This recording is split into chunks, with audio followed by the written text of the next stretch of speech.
All right, we're here. M.I.A. Radio. We are back. Special episode today, episode 86. Ooh, that's a good number. 87. Yeah, Seis. to get 86, right? And we brought Yeah, in. what's 86 mean again? Isn't it To 87? be canceled. 86. Oh, that's right. I would hear that in Vegas all the 86, time. yeah. I got 86. Do you think I'm safe enough? Right now I'm in the studio with gardening gloves, sunglasses, a mask, and I'm wearing a condom. You just can't see it. Right. I was waiting for that. Well, it's obvious we got a comedian in the building A today. real I'm comedian. gonna take it off for you guys, though. I'm gonna take it off for you Just guys. for us. We did some temperature checks, but We got anally. We CD did. Only. It wasn't in the. We didn't put the thermometer in the mouth. We all bent over. CDC Sa- guidelines. Santa- Paulie was in the back. He was nice. He warmed it up. He was like, he breathed on it a little bit. Oh, man. This is I didn't mind. This is the funniest start to the podcast Yeah. for sure. This is a good we got- good intro. We got Aaron the speaker, or how do we properly? No, Aaron the introduce- speaker's Aaron fine. the speaker. Yeah. You Well- know why I did that? Why? Because when people see me, they go like, "You're Aaron the speaker, right?" And they have no idea what I speak about or what I do. They don't know Right. I'm a comedian or what. But they go, "You're the speaker." I go, "Yeah, something around speaking. Yeah. You got it right. That's pretty you close." speak for a living, basically. I speak for a living.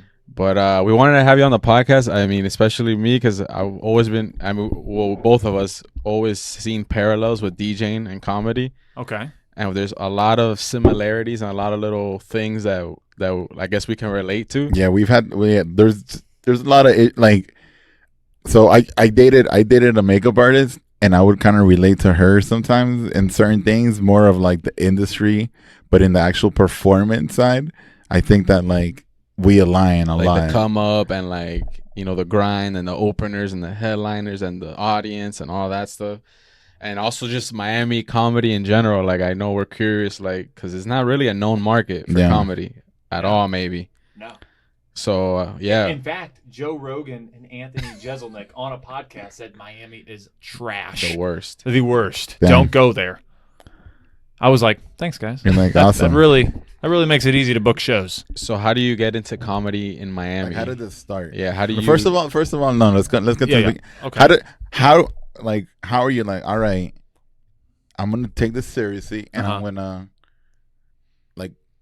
not even make money, because I know that like I'm trying to find like where we had our time when we were like, yo, all right, I'm gonna take this serious, and I mean we were doing gigs for free, and like what's like the where you turn the switch, I guess. Well, you get paid now? I'm saying like You get paid? sometimes we used to, yeah, we used to. Well, you used to be a teacher too, right? I was a Before. professor. Yeah, I was a professor. So how do you make that jump to comedy?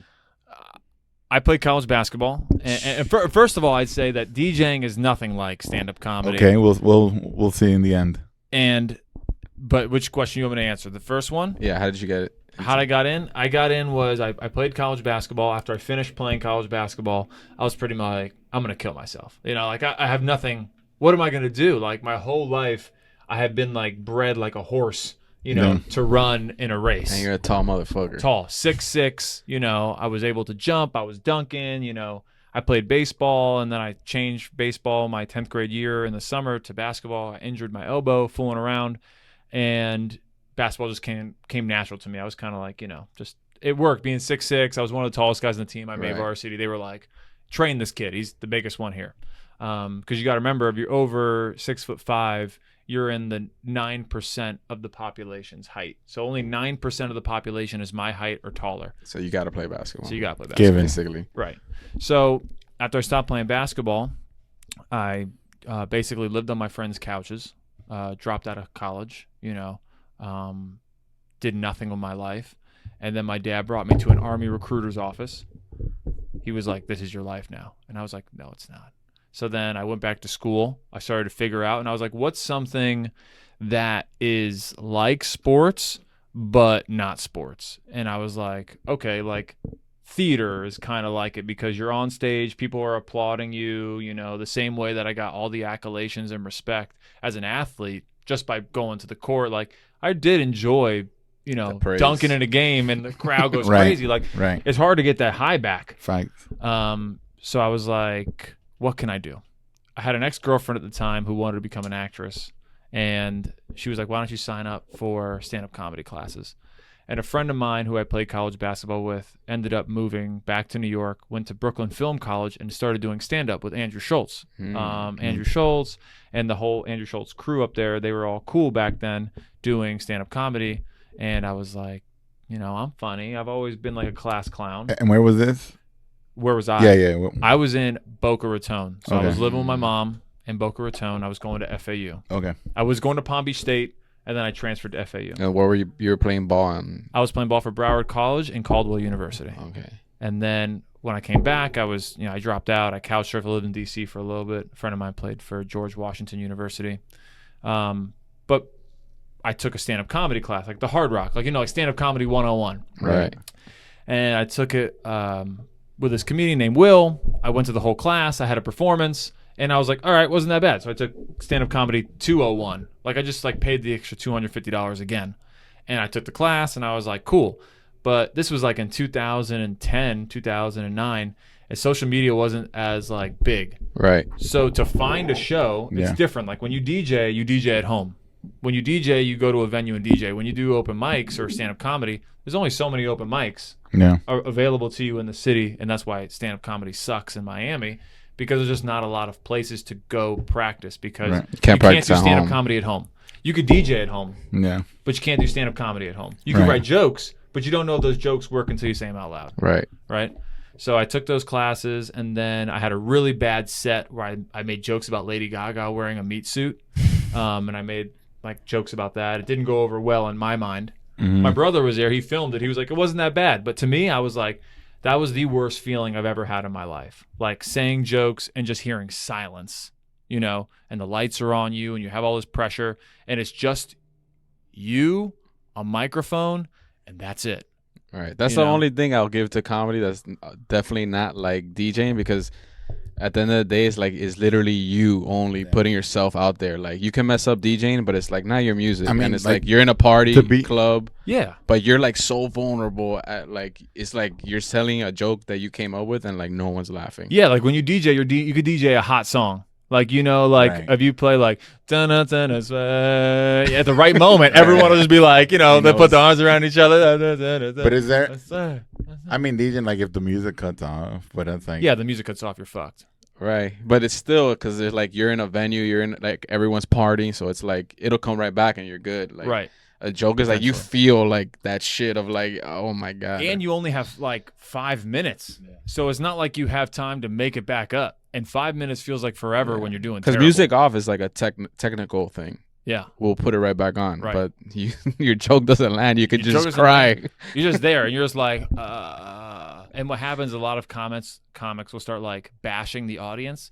And I'm like, oh yeah, that's how you win people over. Tell them they're a piece of shit. That's really going to make people be on your side. But I went through that whole thing and I didn't like it. I didn't like bombing. I didn't like that feeling of being a loser on stage. I didn't have the thick skin to handle it. So my girlfriend at the time was like, why don't you become the arena host for Florida Atlantic University? They had a basketball team in a basketball gym that held 5,000 people. And there was a guy on the court who was like, hey guys, Pollo Tropical helmet shuffle's coming up, and we have, Kaz here. And Kaz, which helmet do you think the Pollo Tropical is under, right? Right. But the gentleman went away on a spring break trip, and I had been hounding the school. I had been emailing them every 2 weeks, yo, I want the job, I want the position, I want the position. They were like, no. And finally, they were like, he went out of town, do you want it? So I came in, I did it, and they were like, have you ever done it before? I was like, yeah, all the time. Every weekend I host basketball games. What do you think? And I did the game. They said it was good. They said I was funny. But the good part was, unlike stand-up comedy, entertainment hosting, you don't have to be funny. Right. If you're funny, it's a plus. Yeah. You don't have to be funny, though. Stand-up comedy, you have to be funny. Every 20 seconds or 30 seconds, there has to be a joke. It doesn't matter if you can stay on your toes if it's not funny. Right. If it's not funny, it's not funny.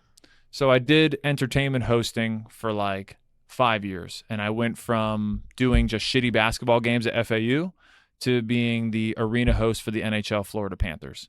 So I was working with Fox on Sports. I was, working with ESPN, West Palm. I was I was in front of 22,000 people at the Panthers games on a nightly basis for 42 games. And then I realized that hosting had a ceiling.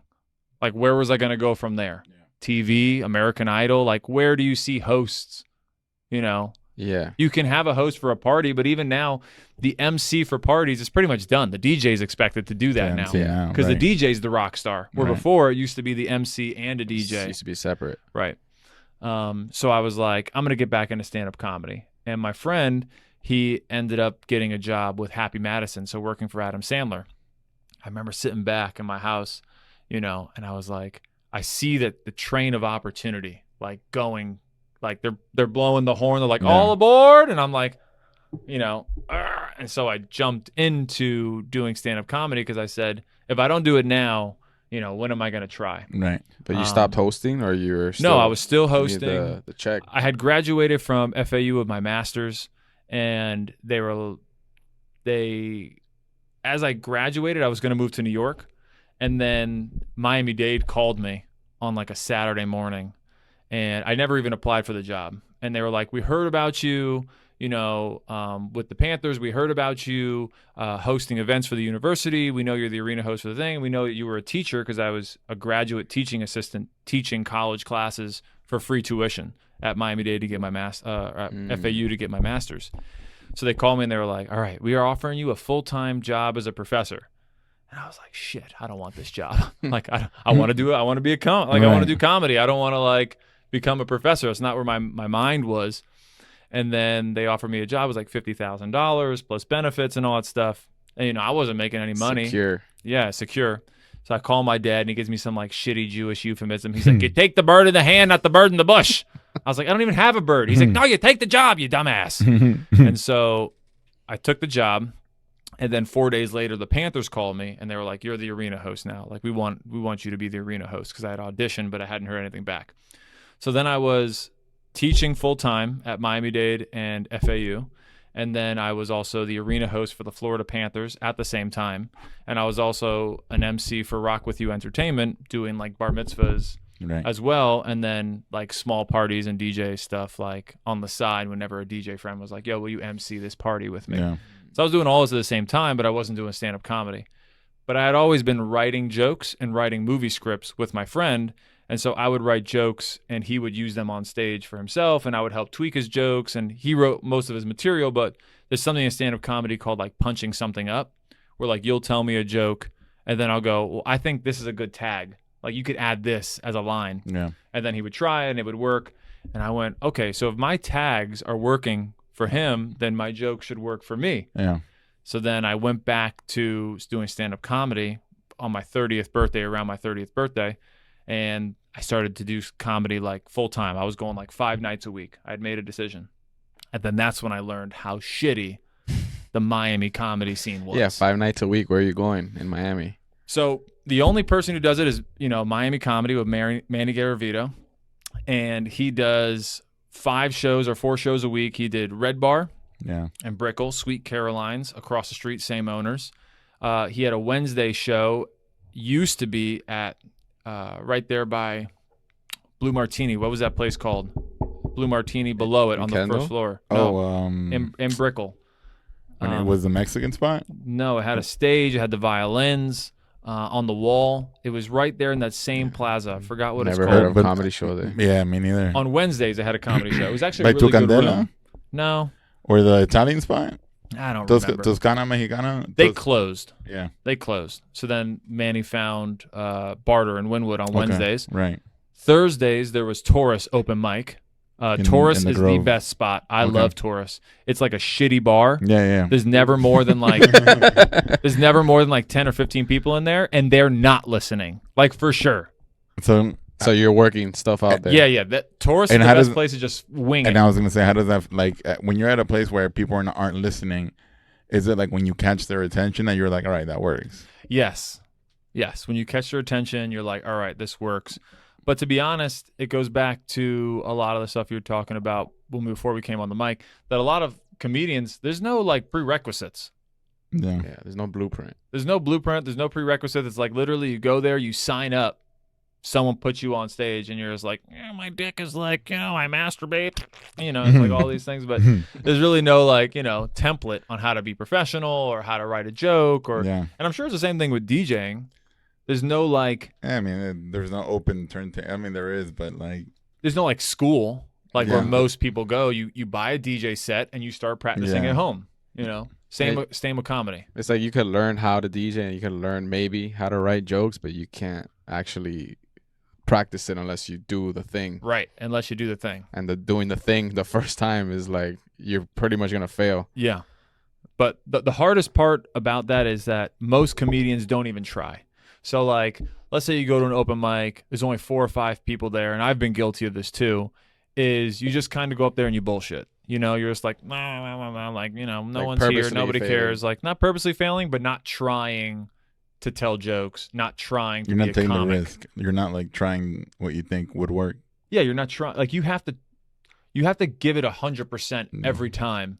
Otherwise, you really don't know where you stand, because joke telling is you are a ninja of words. Too many words, the joke won't work. Too few words, people don't get the point. The wrong pause at the wrong place can screw it up. It's kind of like when you're DJing and you're trying to mix a song, Yeah. and then I watch the DJ and he's like shit. I'm like, what? He's like, fuck that up. And I'm like, I didn't even hear what you did. I couldn't even tell you. He's like, no, the thing. And I'm like, okay, I get it. Like, it's your thing. Like, no one else notices, Yeah, but facts. it's your thing.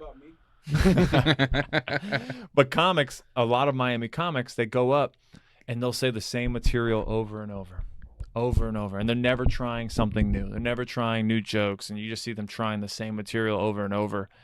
Or they just go up there and they're just like doing what's called crowd work, which is just like asking people questions like, oh, where are you from? Like New Jersey? Oh, that place smells like shit. You know, like just like crowd work. But true stand-up comics, you're working towards building a special. You know, you're working towards building something you can sell, like a show. A whole story. Yeah. Like where I mean, wouldn't like where all the jokes kind of intertwine, or there's like a vague storyline kind of thing, right? Yeah. So you work on it in 5-minute chunks, usually. So you try to get 5 minutes, and then you try to get 10 minutes, and then you try to get 15 minutes, Right. and then you try to get 20 minutes. The open mic, like, usually for a real show, you'll have 3 comics. Sometimes 2, but usually 3. The first comic comes out, he's the MC. Yeah. Here are the house rules. Put your cell phones away. Make sure you tip your bartenders. You know, no taking pictures with flash. You know, no video during the show. Make sure you're drinking, and then you go into your set, and you have to like warm them up. Where are you from, sir? You do a lot of crowd work, and they usually do like 7 minutes. Then you introduce the next comic who does like 20 or 25, and then the last comic does 40 to an hour. That's usually the premise of a show. Right. The problem is, here in Miami, you only really have open mics. And so Manny Garavito, who does a great job with Miami comedy, he'll have 30 to 40 comedians Wow. on an open mic. So it'll start at 9 and it'll end at 12:31. And it's 5 minutes each. 5 minutes each, but 30 people. Can you imagine the people in the That's audience insane. when you get to comedian 20? They're just like, oh my God, I can't even take this anymore. Yeah. So because there's not more people producing shows, there's a Everybody- bottleneck Right. of people who are trying to perform. And because not everyone gets to perform at a good time, the sweet spot is you're the first 5 comics. Got it. After the first 5 comics, It just loses. you're fighting an uphill battle. They've heard every dick joke, dick Right. cheese, What- farting, how did- masturbation, rape. How'd you find this approach to like comedy and like looking at it as like an art form and like dissecting it how you do? Because I feel like in Miami it's hard because like you said, it's like a lot of people might not look at it like how you look at it. They're just like, yo, I'm trying to like tell jokes up on the stage. Yeah, because you have like I mean you attack comedy in like every other like job, you know, like your Business. business, like your focus. I think it's part of it's like me. I think it's just a part of it is just who I am. Like, I grew up poor. Like, I wasn't like in the ghetto. Like, I didn't live in a project. But, you know, my parents divorced, and since they didn't have their mutual income together, you know, they both had less. And so we grew up in, you know, I wasn't in the ghetto. I was like in the projects, like in New York City, but lower income neighborhoods. And so I always had to deal with like figuring it out on my own. And I'm one of 4 children, you know, and I'm like the upper middle child, so I got forgotten.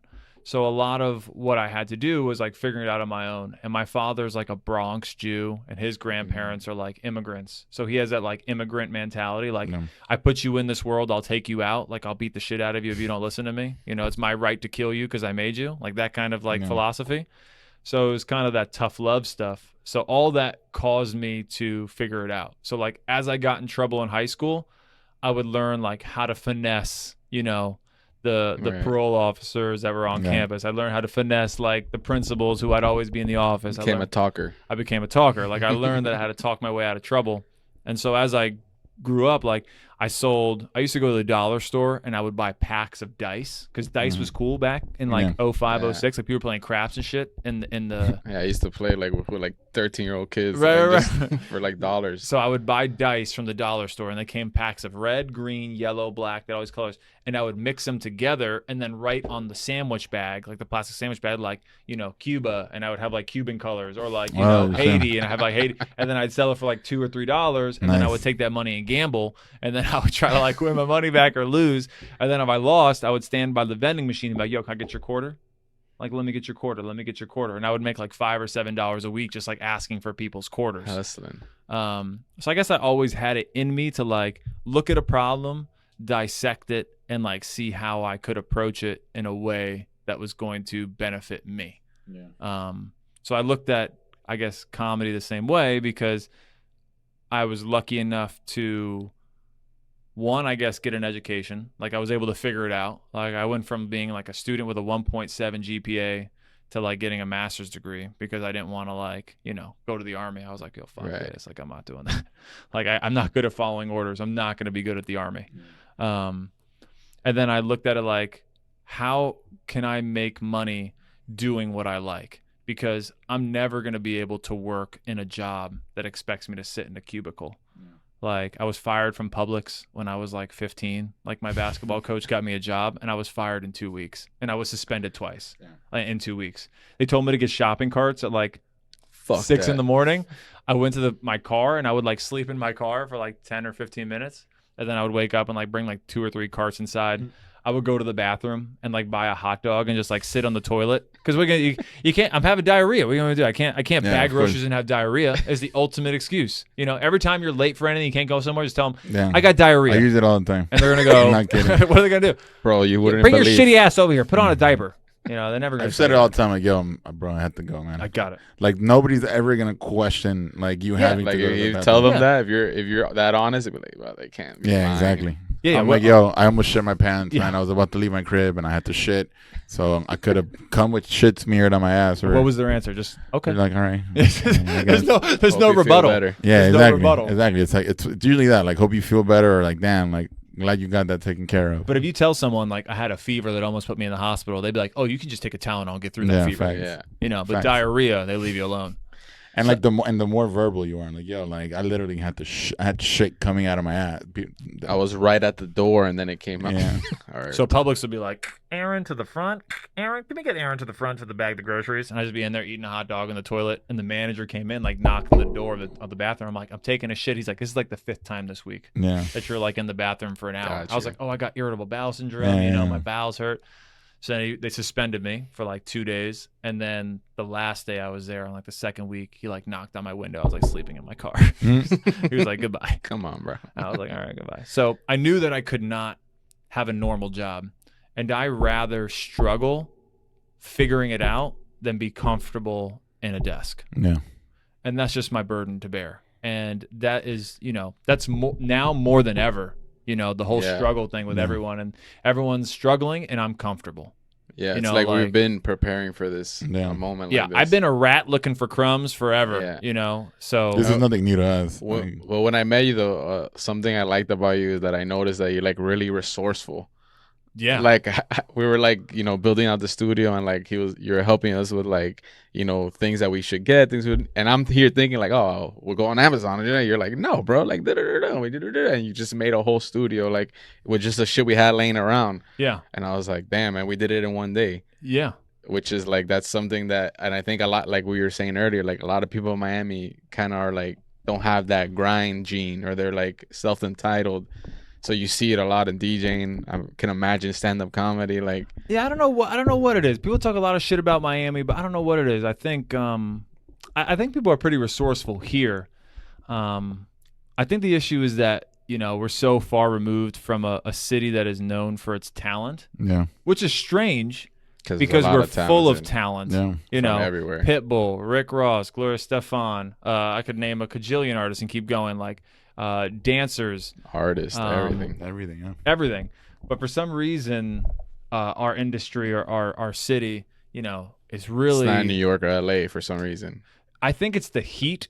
This is what I heard, that because we're in a really hot area, people, when it's hot, people they feel lazy because it's so hot. When it's so hot, you're just like, I just got to lay around like it's so hot. Where in New York, it's so cold, moving around is what keeps you warm. And LA is not, even though it looks sunny, it gets cold in LA. Yeah. It gets down to the 60s at night and 50s at night. Like, you have to wear a jacket. It's kind of cold.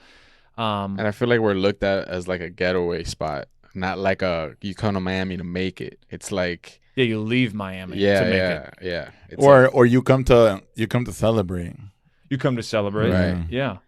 But, I think that when it comes to the city of Miami, I think that we do have a lot of talented people doing a lot of talented things. And I think we're a very new city. We're not an old city. Like, everything is very, very new.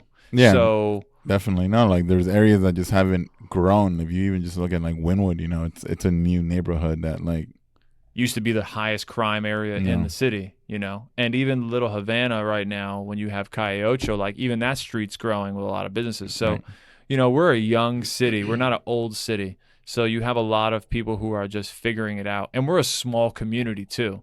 So if you know someone, there's a good chance that someone else knows you. always. Right? It's like 6, 7. What is it? 7 degrees of separation. Yeah. Or 6 Kevin degrees. Bacon, bro. Kevin Bacon. I remember leaving LA. I did this. I used to work with Bang Energy as their MC, and we were out in LA for E3. And I remember being on top of a rooftop in LA for sunset. It was like one of my goals. I was like, I want to be on the rooftop. I want to see the city. I remember looking over the goddamn city. There was like 16 helicopters, flying around. And when you look 360 around the building, it was just infrastructure in buildings as far as the horizon. And 360 degrees. There are 16 million people that live in Los Angeles County. Miami only has 2.2 million living in Miami-Dade County, and that includes Kendall and all that shit down there. Like, we're a small city. So when it comes to that hustle and grind, you really don't have to try that hard to get to the top of your selected community or what you believe is the top, I think you can also it's easier to kind of build your top or build your lane, in Miami. I think that's one of the things, because I hate when people are always like, oh, New York this or LA that, and like people that are born and raised in Miami are like, oh my God, New York is so much better or LA is so much better. But I'm like, yo, like, don't you realize that here you can do it, you can build it, like you can create that. It's a smaller market, so it's easier to grow higher. You don't have to go through the system that's already in place. You can create your own system. Right. And so I think a lot of the comics here in Miami don't necessarily, one, understand that, and two, there's really nobody showing them the way. So, for example, I'm very lucky because my friend Joseph, is in the industry at a high level, right?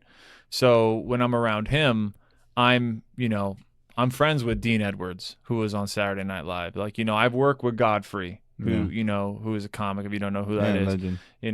I've met Aziz Ansari. Like, I know Keith Robinson. Like, I've been in the cellar, sitting at the table, with the comics.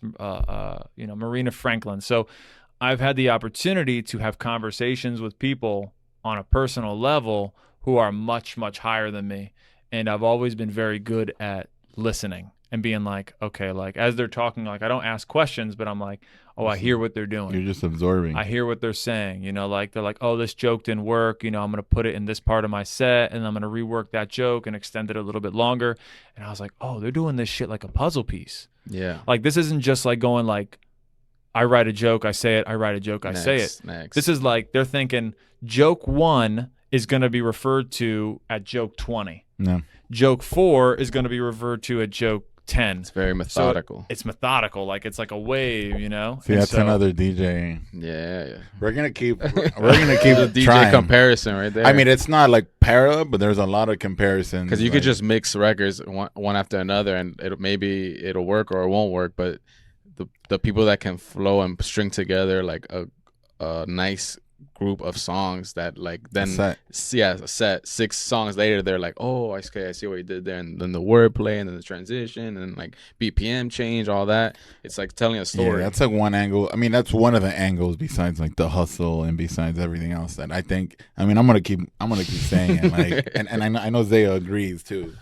But it's something like that where like you program it, you know, you shuffle your stuff around. Sorry, I didn't mean to. no, it's okay. The only reason why I say it's different is because you're not using your voice. Yeah. No, Like at the end of the day, you're not saying your voice. You're using the music to speak for you. I feel like DJing and comedy are like the comedy's the closest to being like the most, I guess, referred to like the most honest like occupation, like, Yeah. because you're just putting yourself out there solely. And then DJing is kind of, but it's not our music, and it's not like it's not like, there's also like the promoters, I guess, and the people that come in the door that are partying, drinking. Well, how do you distinguish a DJ from someone who presses play?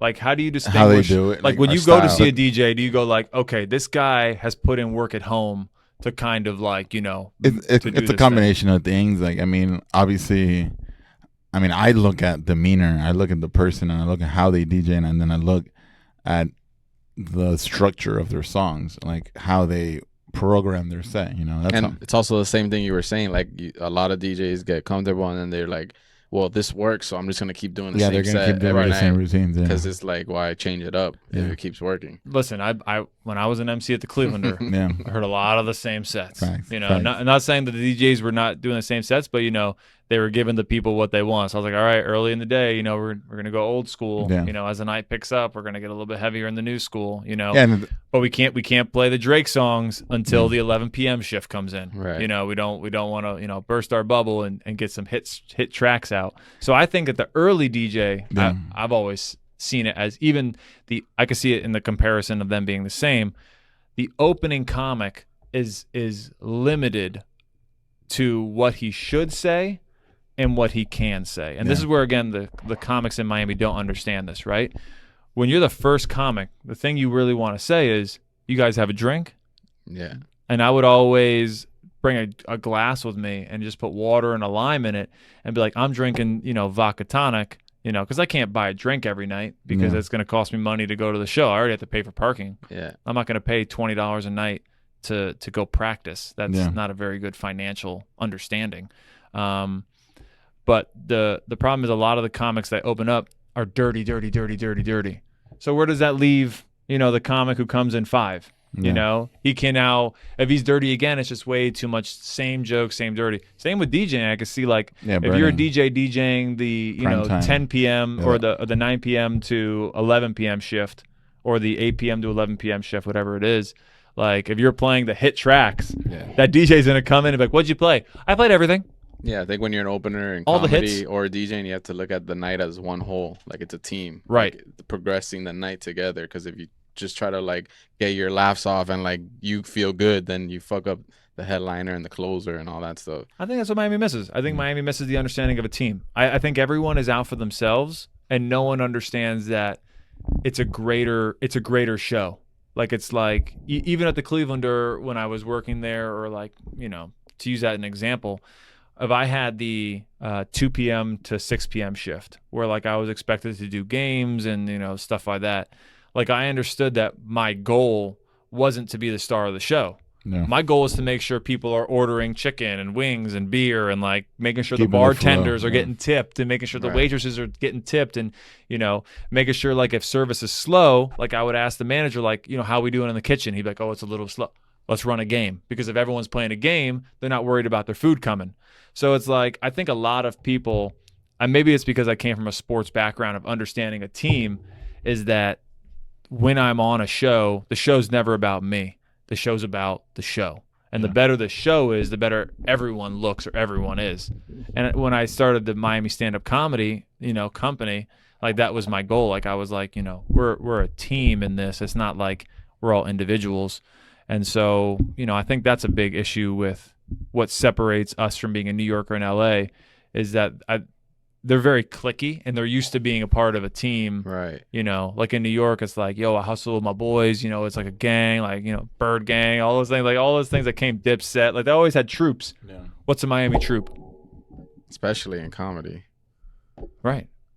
How do you feel about, because I've noticed this going to comedy shows in Miami, like throughout the years, like especially the opener who's not getting the headlining slot, or maybe I've even seen this with like they just book people that aren't comedians, but like a lot of comedians use the whole Miami thing and like that's their shit where they're not really telling jokes, but they're saying relatable things about Miami, like the traffic.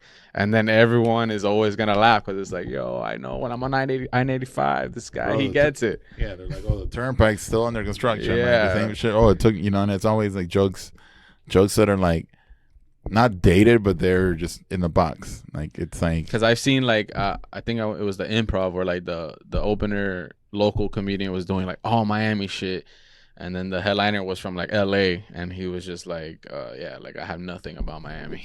Yeah. But I'm gonna tell my jokes. is that like a Frowned upon? I Yeah, guess. like when you're at like an improv show, you're at a real comedy show. Yeah. Like it's not like an open mic bar show. You know, this is a real comedy show with a real comic who has a manager, who flies around the country, who does, whether he's in Miami tonight, he's going to be in Tampa tomorrow. He's going to be after Tampa, he's going to be in South Carolina. After South Carolina, he's moving around. Like he's not in one place for too long. He's on the road. It's a difficult life. But most comics don't know to ask like the headliner, like, are there any topics you want me to stay away from? Yeah. They don't know that etiquette, but you should ask. Like, I'm sure, I don't know if DJs ever do it. Like, are there any songs you don't want me to play that you know? Right. I tell them, like, it's the same thing.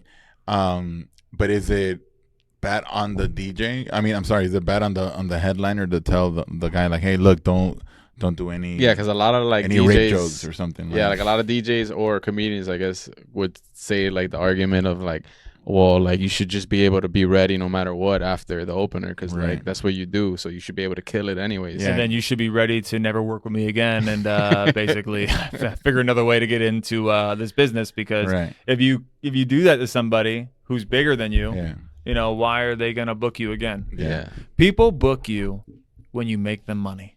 Nobody books you because you're a great DJ. Yeah. Nobody books you because you're a great comedian. People book you because when you play, people come and spend money.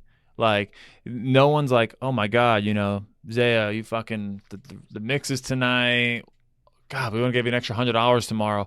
Nobody came in, and we're going to go out of business, but we need to pay you because that music was unbelievable. We loved it as we were cleaning these empty tables, you know. No, they bring you back because you bring people, you know.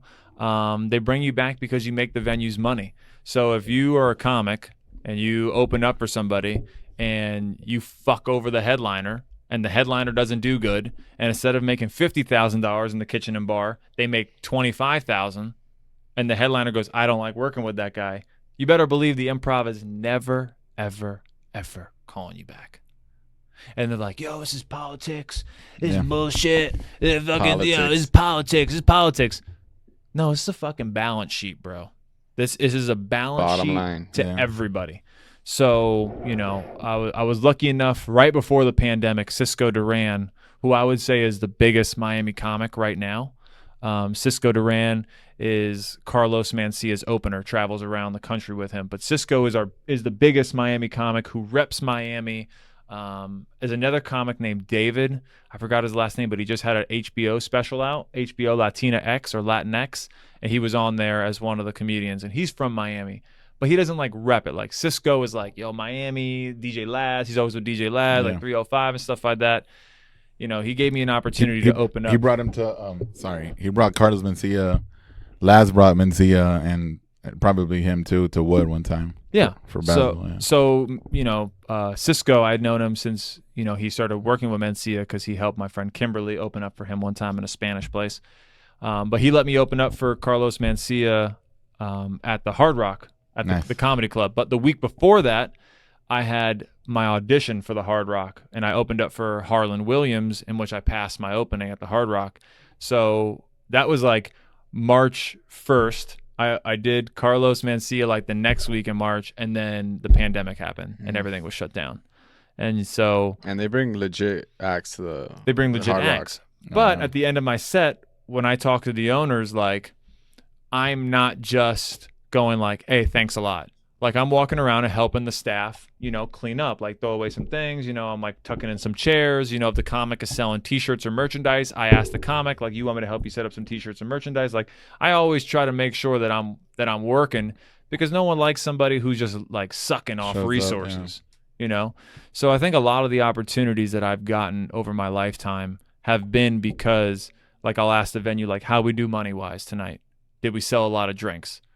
And they'll be like, yeah, we did good. But even though they don't tell me the number, the fact that they know that I'm asking if we made money, they go, okay, so this guy knows where I'm at.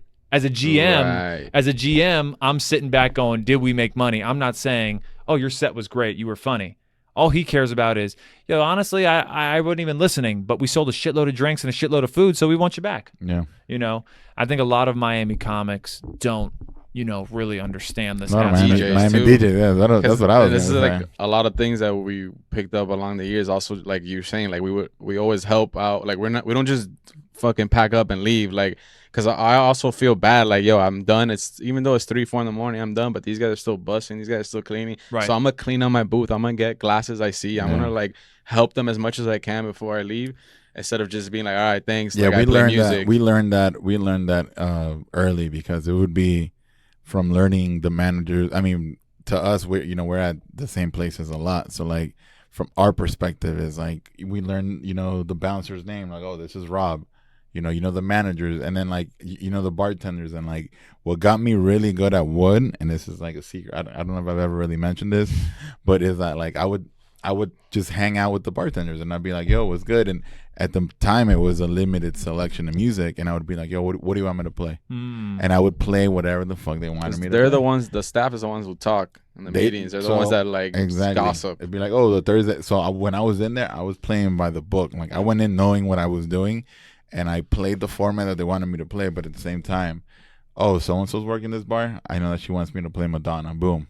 And I would hit all those numbers. I would get free shots, and then they would go around, oh, the Thursday guy does this and this and this and that. Like, those are angles that a lot of people don't even think of. If you put your ego and your talent or whatever first, like, you're not going to think of the business side, because nobody fucking cares. Like, do you ever go in like here's what I do in comedy. I love watching other people's sets. Fact. Yeah, 100%. I think you have to.